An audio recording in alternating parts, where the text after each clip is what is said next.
नमस्ते दोस्तों। आज हम हिंदी में पाठ 6 पार नज़र के पढ़ेंगे। पार नज़र के एक कहानी है और इस कहानी के लेखक जयंत विष्णु नागलीकर हैं। वास्तव में ये कहानी मराठी है और जो हम पढ़ रहे हैं वो उसका हिंदी अनुवाद है और इसका हिंदी में अनुवाद लेखिका रेखा देशपांडे ने किया है। तो आओ हम कहानी सुनते हैं और समझते हैं। वह एक सुरंगनुमा रास्ता था। आम आदमी के लिए इस रास्ते से होते हुए जाने की मनाही थी, लेकिन छोटू ने एक दिन अपने पापा का सिक्योरिटी पास चुरा लिया और जा पहुंचा सुरंग में। फिर क्या हुआ देखो। एक सुरंगनुमा यानी कि सुरंग वाला रास्ता था, वहाँ जाने की मनाही थी। पर छोटू एक छोटा बच्चा है, उसने क्या किया, अपने पापा का सिक्योरिटी पास यानी कि वो सुरंगनुमा रास्ते में जाने के लिए जो पास बनाया जाता है वो उसने चुरा लिया और फिर वहाँ जा पहुँचा। चलो अब आगे देखते हैं कि उसके बाद क्या है। छोटू, कितनी बार कहा है तुमसे कि उस तरफ मत जाया करो, फिर पापा क्यों जाते हैं उस तरफ रोज रोज? पापा को काम पर जाना होता है। रोजाना यही वार्तालाप हुआ करता। छोटू की माँ और छोटू के बीच उस तरफ एक सुरंगनुमा रास्ता था और छोटू के पापा इसी सुरंग से होते हुए काम पर जाया करते थे। आम आदमी के लिए इस रास्ते से जाना की मनाही थी। फिर चंद चुनिंदा लोग ही इस सुरंगनुमा रास्ते में का इस्तेमाल कर सकते थे और छोटू के पापा इस चुनिंदा लोगों में से एक थे। देखो, ये सुरंग में जाने के लिए बड़े इंसानों को परमिशन दी, वो भी चंद चुनिंदा यानी कि थोड़े ही लोग थे, सबको वहाँ जाने की परमिशन नहीं थी। और छोटू के पापा उन लोगों में से एक थे जो वहाँ काम करते थे, इसीलिए वो भी वहाँ जाते थे। आज छुट्टी थी और छोटू के पापा घर ही पर आराम फरमा रहे थे। नजर बचाकर चोरी छुपे छोटू ने पापा का सिक्योरिटी पास हथिया लिया और चल दिया सुरंग की तरफ। हथिया लेना यानी कि चोरी छुपके से ले लेना, चोरी करके से।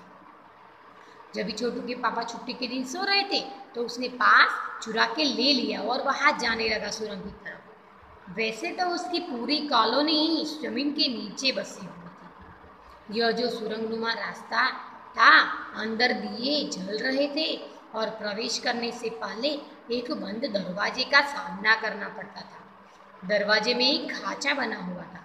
छोटू ने खांचे में काट डाला, तुरंत दरवाजा खुल गया। छोटू ने सुरंग में प्रवेश किया। अंदर वाले खांचे में सिक्योरिटी पास आ पहुंचा था, उसे उठा लिया। कार्ड उठाते ही दरवाजा बंद हुआ। छोटू ने चारों तरफ नजर दौड़ाई। सुरंगनुमा वह रास्ता ऊपर की तरफ जाता था, यानी जमीन के ऊपर का सफर कर आने का मौका मिल गया था। देखो, छोटू ने कार्ड खांचे में डाला तो दरवाजा खुला, फिर अंदर गया, फिर खांचे में से कार्ड बाहर आया। छोटू ने कार्ड ले लिया, फिर दरवाजा ऑटोमेटिक बंद हो गया, यानी कि वो कार्ड से जो अंदर काम करने वाले इंसानों का पास था उससे दरवाजा खुलता और बंद होता। और छोटू को लगा कि ऊपर की ओर रास्ता जाता है, वहां जाने का मौका मिलेगा। मगर कहाँ, मौका हाथ लगते ही फिसल गया। सुरंग में जगह जगह लगाए निरीक्षक यंत्रों की जानकारी छोटू को नहीं थी, यानी कि ये बड़ी सी सुरंग थी, उसमें मशीन लगाए होते थे, यानी कि कोई अनजाना इंसान आता है, कुछ खतरा है तो सायरन बजता है, जैसे कि वो अलार्म बजता है, वैसी सिस्टम थी उसमें। मगर छोटू के प्रवेश करते ही पहले निरीक्षक यंत्र में संदेहास्पद स्थिति दर्शाने वाली हरकत हुई। इतने छोटे कद का व्यक्ति सुरंग में कैसे आया? क्योंकि सुरंग में काम करने वाले तो बड़े बड़े इंसान हैं, छोटू तो बच्चा था, तो छोटा कद यानी कि उसका माप ले लिया। नापने की वजह से मशीन को मालूम पड़ गया कि कोई अनजान व्यक्ति आया है। दूसरे निरीक्षक यंत्र ने तुरंत छोटू की तस्वीर खींच ली और दूसरे यंत्र में क्या कारीगराई की, उसकी तस्वीर खींची। किसी एक नियंत्रण केंद्र में इस तस्वीर की जांच की गई और खतरे की सूचना दी गई। तीसरे यंत्र ने क्या किया, कि भाई वो तस्वीर की जांच की और बोला कि खतरे का संदेश है, और ऐसा कुछ अलार्म बजाया होगा कि सिपाही यानी कि सैनिकों को जान कर दी उसकी। इस सारी गतिविधियों से अनजान छोटू आगे बढ़ रहा था। तभी जाने कहाँ से सिपाही दौड़े चले आए, छोटू को पकड़कर वापस घर छोड़ आए। घर पर माँ छोटू का इंतजार कर रही थी। बस अब छोटू की खैरियत न थी। छोटू के पापा न होते तो छोटू का बचना मुश्किल था। देखो, छोटू जैसे ही वो सुरंग में गया, मशीनों ने अपना काम किया, फिर सिपाही दौड़ते आए और सिपाहियों ने क्या किया, सैनिकों ने छोटू को अपने घर छोड़ा। माँ उसको ढूंढती थी, अभी माँ गुस्से में थी, माँ उसको मारती भी, पर पापा घर पे थे तो छोटू को बचा लिया। छोड़ो भी, मैं इसे समझा दूंगा सब, फिर वह ऐसी गलती कभी नहीं करेगा। पापा ने छोटू को बचा दिया। पापा बोले छोड़ दो, मम्मा को बोला छोड़ दो उसे उसे मैं समझा दूंगा, वापस वो ऐसा नहीं करेगा। बोले छोटू, मैं जहाँ काम करता हूँ ना, वह क्षेत्र जमीन के ऊपर है, आम आदमी वहाँ नहीं जा सकता क्योंकि वहाँ के माहौल में जी नहीं सकता। तो फिर आप कैसे जाते हैं वहाँ? छोटू का सवाल लाजिमी था, क्योंकि छोटू को भी सवाल पैदा होता ना कि हम लोग नहीं जा सकते तो पापा कैसे रहते हैं। मैं वहाँ एक खास किस्म का स्पेस सूट पहन कर जाता हूँ। इस स्पेस सूट से मुझे ऑक्सीजन मिलता है जिससे मैं सांस ले सकता हूँ। फिर स्पेस सूट की वजह से बाहर की ठंड से मैं अपने आप को बचा सकता हूँ। खास किस्म के जूतों की वजह से जमीन के ऊपर मेरा चलना मुमकिन होता है। जमीन के ऊपर चलने फिरने के लिए हमें विशेष प्रकार का प्रशिक्षण यानी कि पढ़ाई दी जाती है, शिक्षा दी जाती है। पापा ने बोला कि जो मैं वहाँ जो काम करता हूँ वो क्षेत्र जमीन के ऊपर, और जमीन के ऊपर आम इंसान नहीं रहता, पर मैं तो स्पेस सूट यानी कि ऐसा सूट पहन के जाता हूँ जिससे मुझे ऑक्सीजन भी मिलता है, पैरों में ऐसे जूतियाँ पहनता हूँ जिससे चल फिर सकता हूँ, और ज़मीन पे चलने के लिए हमें शिक्षा भी दी जाती है, तो सारी ट्रेनिंग मिलती है। छोटू सुन रहा था। पापा आगे बताने लगे, एक समय था जब अपने मंगल ग्रह पर सभी लोग जमीन के ऊपर ही रहते थे, बेघर, बगैर किसी तरह के यंत्रों की मदद के और बगैर किसी खास किस्म की पोशाक के। हमारे पुरखे जमीन के ऊपर रहा करते थे, लेकिन धीरे धीरे वातावरण में परिवर्तन आने लगा। कई तरह के जीव धरती पर रहा करते थे, एक के बाद एक सब मरने लगे। इस परिवर्तन में जड़ में था सूरज में हुआ परिवर्तन। सूरज में हमें रोशनी मिलती है, उष्णता मिलती है, इन्हीं तत्वों से जीवों का पोषण होता है। सूरज में परिवर्तन होते ही यहाँ का प्राकृतिक संतुलन बिगड़ गया। प्रकृति के बदले हुए रूप का सामना करने में यहाँ के पशु पक्षी, पेड़ पौधे, अन्य जीव अक्षम साबित हुए। केवल हमारे पूर्वजों ने इस स्थिति का सामना किया। छोटू के पापा उसे सब बताते हैं कि पहले के ज़माने में हम मंगल ग्रह वाले भी कहाँ रहते थे, ऊपर रहते थे, धरती के ऊपर, बिना किसी यंत्रों की मदद से। पर क्या हुआ, बहुत सारे जीव भी रहते थे, पर सूरज में कुछ बदलाव आया, परिवर्तन आया प्रकृति में। इसकी वजह से बहुत सारे जीव एक एक करके मरने लगे, इंसान भी मरने लगे। इसीलिए इंसानों को क्या करना पड़ा, ज़मीनों के अंदर रहना पड़ा, और अभी वो सब ज़मीनों के अंदर रहने लगे। अपने तकनीकी ज्ञान के आधार पर हमने जमीन के नीचे अपना घर बना लिया। जमीन के ऊपर लगे विभिन्न यंत्रों के सहारे हम सूर्य शक्ति, सूरज की रोशनी और गर्मी का इस्तेमाल करते आ रहे हैं। इन्हीं यंत्रों के सहारे हम यहाँ जमीन के नीचे जी रहे हैं। यंत्र सुचारू रूप से चलते रहें, इसके लिए बड़ी सतर्कता बरतनी पड़ती है। मुझ जैसे कुछ चुनिंदा लोग इन्हीं यंत्रों का ध्यान रखते हैं। देखो, छोटू के पापा बता रहे हैं कि हमारे पूर्वज भी पहले इस धरती ऊपर रहते थे, पर कुछ परिवर्तन आने की वजह से हमें यंत्रों की सहाय लेनी पड़ी, और आज विज्ञान आगे बढ़ गया है और विज्ञान की बढ़ गया, इसीलिए इस तकनीक की मदद से हम जमीन के नीचे सुरंग में रहते, हमारी पूरी कॉलोनी, और मशीनों की मदद से सुख सगवड़ की चीज़ों की वजह से सूर्य की शक्ति, सूरज की रोशनी, गर्मी का इस्तेमाल करके जमीन के नीचे जी रहे। पर इन सारे साधनों को चलाने में बहुत सावधानी बरतनी पड़ती है। बड़ा हो जाऊंगा तो मैं भी यही काम करूंगा, छोटू ने अपनी मंशा जाहिर की। बिल्कुल, मगर उसके लिए खूब पढ़ना होगा और माँ पापा की बात सुननी होगी, माँ ने कहा। छोटू ने क्या बोला पापा से सारी बातें सुनकर कि जब मैं भी बड़ा होऊंगा ना तो मैं भी ये काम करूँगा। तो छोटू की माँ ने बोला कि अच्छी बात है करना, पर पहले मम्मी पापा की बात सुननी पड़ेगी और बहुत सारी पढ़ाई करनी पड़ेगी, पढ़ोगे तभी तुम्हें सब कुछ आएगा। दूसरे दिन छोटू के पापा काम पर चले गए। देखा तो कंट्रोल रूम का वातावरण बदला बदला सा था। शिफ्ट खत्म कर घर जा रहे स्टाफ के प्रमुख ने टीवी स्क्रीन की तरफ इशारा किया। स्क्रीन पर एक बिंदु झलक रहा था। वह बताने लगा यह कोई आसमान का तारा नहीं है, क्योंकि कंप्यूटर से पता चल रहा है कि यह अपनी जगह से अड़िग नहीं रहा है। पिछले कुछ घंटों के दौरान इसने अपनी जगह बदली है। कंप्यूटर के अनुसार यह हमारी धरती की तरफ बढ़ता चला आ रहा है। देखो, दूसरे दिन उसके पापा काम पे गए तो नाइट की ड्यूटी, दिन की ड्यूटी होती है ना, तो एक शिफ्ट खत्म करने वाले एक इंसान ने, एक आदमी ने, उन्होंने बताया एक प्रमुख ने कि टीवी की स्क्रीन पर एक बिंदु झलक रहा है, पर वो बिंदु कोई तारा नहीं है, सितारा नहीं है, क्योंकि वो सितारा तो एक ही जगह पे रहता है, पर ये तो हिल रहा है। उसने कुछ टाइम में अपना जगह चेंज की है और ये हमारी धरती की तरफ बढ़ता चला आ रहा है।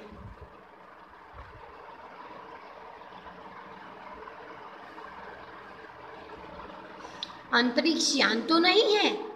छोटू की पापा ने अपना संदेह प्रकट किया। उन्होंने अपनी शंका की कि अंतरिक्ष यान तो नहीं है। संदेह हमें भी है, आप अब इस पर बराबर ध्यान रखिए क्या? तो नाइट की ड्यूटी वाले शिफ्ट वाले अंकल ने बोला कि हमें भी शंका है, हम जा रहे हैं, पर आप इस पर ध्यान रखिए क्या? छोटू के पापा सोच में डूब गए। क्या सचमुच अंतरिक्ष यान होगा? कहाँ से आ रहा होगा? और मंडल में हमारी धरती के अलावा और कौन से ग्रह पर जीवों का अस्तित्व होगा? कैसे हो सकता है? और अगर होगा भी तो क्या इतनी प्रगति कर चुका होगा कि अंतरिक्ष यान छोड़ सके?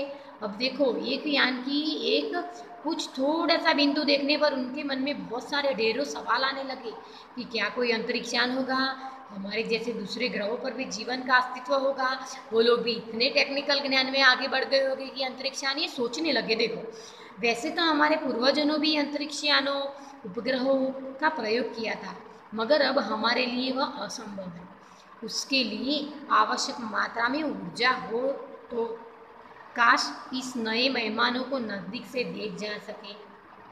हाँ, अगर वह इस तरफ आ रहा होगा तब तो यह संभव हो सकता है। देखे चलो क्या होता है। छोटू ने पापा ने सोचा कि काश ये अंतरिक्ष यान को नजीक के देख पाते तो नज़दीक से हम पहचान पाते कि ये क्या है।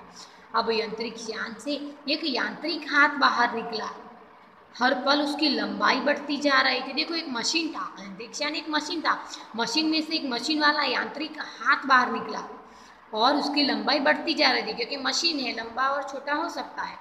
छोटू के पापा ने अवलोकन जारी रखा। छोटू के पापा देखते रहे।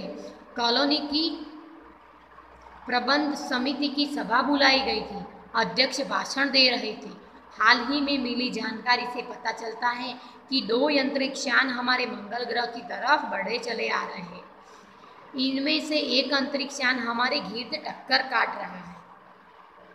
कंप्यूटर के अनुसार ये अंतरिक्ष यान नज़दीक के ही किसी ग्रह से छोड़े गए हैं। ऐसी हालत में हमें क्या करना चाहिए, इसकी कोई सुनिश्चित योजना बनानी जरूरी है। नंबर 1, आपका क्या ख्याल है? देखो, ये सब के अध्यक्ष थे, उन्होंने एक मीटिंग बुलाई कि भाई एक अंतरिक्ष यान बाहर आया है, उससे ये सारी है, तो हमें हमारे लिए बचाव के लिए क्या करना है, सब सोच रहे थे। कॉलोनी की सुरक्षा की पूरी जिम्मेदारी नंबर 1 पर थी, क्योंकि कॉलोनी की यान से, अंतरिक्ष यान से कॉलोनी की सुरक्षा करनी ही पड़ती थी। उन्होंने कुछ कागज समेटते हुए बोलना आरंभ किया। कुछ कागजों को इर्द गिर्द करते हुए वो बोलने लगे। इन दोनों अंतरिक्ष यानों को जलाकर खाक कर देने की क्षमता हम रखते हैं। मगर इससे हमें कोई जानकारी हासिल नहीं होती। देखो अध्यक्ष बोलते हैं कि दोनों ही अंतरिक्ष यान को हम जला सकते हैं, हमारे पास इतनी ताकत है मशीनों की, पर जलाने के बाद हमें वो क्यों आए थे, किस लिए आए थे, कहाँ से आए थे, सारी जानकारी नहीं मिलेगी। अंतरिक्ष यान बेकार कर, हालांकि अगर ये अंतरिक्ष यान खुद ब खुद जमीन पर उतरते हैं तो उन्हें बेकार कर देने की क्षमता हमें अवश्य है। मेरी जानकारी के अनुसार इन अंतरिक्ष यानों में सिर्फ यंत्र है, किसी तरह के जीव इनमें सवार नहीं है। अध्यक्ष क्या बोलते हैं कि मेरी जानकारी के अनुसार इसमें यंत्र यानी कि मशीनरी है, कोई इंसान बैठा हुआ नहीं है, और वह खुद ब खुद जमीन पर आएंगे तब अब उनका निरीक्षण करेंगे। नंबर 1 की बात सही लगती है। नंबर 2 एक वैज्ञानिक थे, दो वाले एक वे बोले हालांकि यंत्रों को बेकार कर देने में भी खतरा है, इनके बेकार होते ही दूसरे ग्रह के लोग हमारे बारे में जान जाएगी कि इंसान रहते हैं। देखो वो क्या सोचते हैं, यंत्र को तो हम बेकार कर दे, नष्ट कर दे, पर हम नष्ट करेंगे तो हम इंसान यहाँ पे रहते हैं ऐसी जानकारी दूसरे ग्रह के लोगों को मालूम पड़ जाएगी, तो हम ऐसा भी नहीं कर सकते। इसीलिए मेरी राय में हमें सिर्फ अवलोकन करते रहना चाहिए, देखते रहना चाहिए कि यंत्र क्या करता है। जहाँ तक हो सके हमें अपने अस्तित्व को छिपाए रखना चाहिए। हम इंसान जमीन के अंदर रहते हैं, ये बात हमें छिपाए रखनी चाहिए। क्योंकि हो सकता है कि जिन लोगों ने अंतरिक्ष यान भेजे हैं वे कल को इनमें से भी बड़े सक्षम अंतरिक्ष यान भेजे। हमें यहाँ का प्रबंध कुछ इस तरह रखना होना चाहिए जिससे यंत्रों को यह गलतफहमी हो कि जमीन पर कोई भी चीज़ महत्वपूर्ण नहीं है कि जिससे वे लाभ उठा सके। देखो वे वैज्ञानिक क्या बोल रहे हैं कि हमें इस तरह रहना चाहिए, हमारी जात को छुपा के रखनी चाहिए ताकि मालूम ना पड़े कि कोई इंसान यहाँ पे रहता है और वो यंत्र मशीन उनका लाभ उठा सके। हमें छुप कर रहना है। अध्यक्ष महोदय से मैं यह दरखास्त करता हूँ कि इस तरह का प्रबंध हमारे यहाँ किया जाए। वो बोलते हैं कि ऐसा प्रबंध करें। नंबर 3 एक सामाजिक व्यवस्था का काम करते थे। उनकी बात के जवाब में अध्यक्ष को बोलने जा रहे थे कि फोन की घंटी बजी। अध्यक्ष ने चौंका उठाया। 1 मिनट बाद सभा को संबोधित करते हुए उन्होंने कहा, भाइयों अंतरिक्षयान क्रमांक 1 हमारी जमीन पर उतर चुका है, यानी कि पहला अंतरिक्षयान जमीन पर उतर चुका है। ऐसे कंट्रोल रूम में से फोन आया है और उन्होंने सभा के सभी लोगों को बताया। वह दिन छोटू के लिए बड़ा ही महत्वपूर्ण दिन था। पापा उसे कंट्रोल रूम ले गए थे। यहाँ के अंतरिक्षयान क्रमांक 1 साफ नजर आ रहा था। छोटू के लिए क्या था, ये एक बड़ा दिन था क्योंकि पापा उन्हें कंट्रोल रूम में ले आ रहे थे। कैसा अजीब लग रहा था यहाँ इसके अंदर क्या होगा पापा, छोटू ने पूछा। अभी नहीं बताया जा सकता, कुछ दूर से ही उसका निरीक्षण जारी है, उस पर बराबर हमारा ध्यान है और उसके हर अंग पर हमारा नियंत्रण है। वक्त आने पर ही हम अगला कदम उठाएंगे, छोटू के पापा ने बताया। उन्होंने छोटू को एक कंसोल दिखाया जिस पर कई बटन थे। छोटू के पापा ने क्या किया, छोटू ने पूछा कि पापा अभी क्या होगा, तो पापा बोल रहे कि अभी कुछ नहीं बताया जा सकता, आगे बढ़ेंगे तभी मालूम पड़ेगा। उन्होंने एक कंसोल बताया जिसमें बहुत सारे बटन थे, एक मशीन बताया। अब यांत्रिक यान से एक यांत्रिक हाथ बाहर निकला। हर पल उसकी लंबाई बढ़ती ही जा रही थी। वह शायद जमीन तक पहुंच मिट्टी उकेर लेना चाहता था। सब लोग स्क्रीन पर दिखाई दे रहे यांत्रिक यान की इस हरकत को ध्यान से देख रहे थे, सिवाय एक के उसका ध्यान कहीं और ही था। छोटू का सारा ध्यान था कंसोल पैनल पर। कंसोल का एक बटन दबाने की उसकी इच्छा हो वह रोक नहीं पाया। वह लाल लाल बटन उससे बरबस अपनी तरफ खींचता रहा था और सहसा खतरे की घंटी बजी। सबकी निगाहें कंसोल की तरफ मुड़ी। पापा ने छोटू को अपनी तरफ खींचते हुए एक झापड़ रसीद कर दिया और लाल बटन को पूर्व स्थिति में ला रखा। देखो अभी सब देख रहे थे की स्क्रीन पर दिखाई रहा था। यांत्रिक मशीन ने अपना यंत्र आयन का हाथ बाहर निकाला था और वो जमीन की मिट्टी खुदाई करके ले रहा था। सब लोग ये निरीक्षण कर रहे थे, पर छोटू का तो ध्यान वो कंसोल बटन पर ही था। वहाँ पे लाल लाल चमक रहा बटन उसने दबाया, घंटी बजी और पापा का ध्यान उस तरफ सबका गया। पापा ने छोटू को एक खींच के थप्पड़ लगाई और उसको खींच लिया, मगर उस तरफ अब यांत्रिक यान के उस यांत्रिक हाथ की हरकत सहसा रुक गई थी। यंत्र बेकार हो गया था। देखो, वो छोटू के बटन दबाने से ही यंत्र बेकार हो गया। उधर पृथ्वी पर national aeronautic and space administrator NASA द्वारा प्रस्तुत वक्तव्य ने सबका ध्यान अपनी तरफ आकर्षित कर लिया। मंगल की धरती पर उतरा हुआ यांत्रिक यान वाइकिंग अपना निर्धारित कार्य कर रहा है। हालांकि किसी अज्ञात कारणवश अंतरिक्ष यान का यांत्रिक हाथ बेकार हो गया। नासा ने तकनीशियन इस बारे में जांच कर रहे हैं तथा इस यांत्रिक हाथ को दुरुस्त करने के प्रयास भी जारी है। इसके कुछ ही दिनों बाद पृथ्वी के सभी प्रमुख अखबारों ने छापा, नासा के तकनीशियनों को रिमोट कंट्रोल के सहारे वाइकिंग को दुरुस्त करने में सफलता मिली है। यांत्रिक हाथ ने अब मंगल की मिट्टी के विभिन्न नमूने इकट्ठे करने का काम आरंभ कर दिया है। पृथ्वी के वैज्ञानिक मंगल की इस मिट्टी का अध्ययन करने के लिए बड़े उत्सुक थे। उन्हें उम्मीद थी कि इस मिट्टी के अध्ययन से इस बात का पता लगाया जा सकेगा कि क्या मंगल ग्रह पर भी पृथ्वी की तरह जीव सृष्टि का अस्तित्व है। यह प्रश्न आज भी एक रहस्य है। देखो, तो इस मशीन की बात क्यों हुई थी, इस मशीन क्यों रखा गया था यांत्रिक, क्योंकि पृथ्वी के नासा के तकनीशियन क्या करना चाहते थे, मंगल ग्रह की मिट्टी के नमूने इकट्ठा करके मंगल ग्रह की जांच करना चाहते थे और वहाँ पे जीवों का अस्तित्व है कि नहीं है वो जानकारी प्राप्त करना चाहते थे। वो आज भी एक सवाल पैदा करके रह गया हमारे लिए। उस समय की ये बात है जब वैज्ञानिक ये काम कर रहे थे, मंगल ग्रह की पहचान कर रहे थे, तो पूरी कहानी हमारे ग्रह पर आधारित थी और हमने कहानी पूरी कर ली है। अब चलो शब्दार्थ के बारे में मैं आपको थोड़ा बताऊंगी। इसके शब्दार्थ है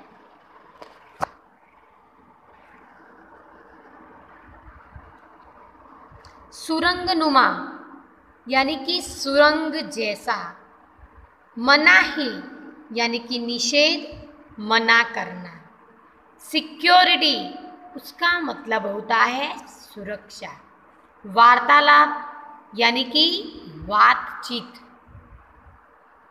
चंद यानी कि कुछ, चुनिंदा यानी कि चुने हुए, नजर बचाकर यानी छिपकर, हथियाना यानी कि हासिल कर लेना, प्रवेश करना यानी कि घुसना, दाखिल होना, एंट्री करना जिसे हम बोलते हैं।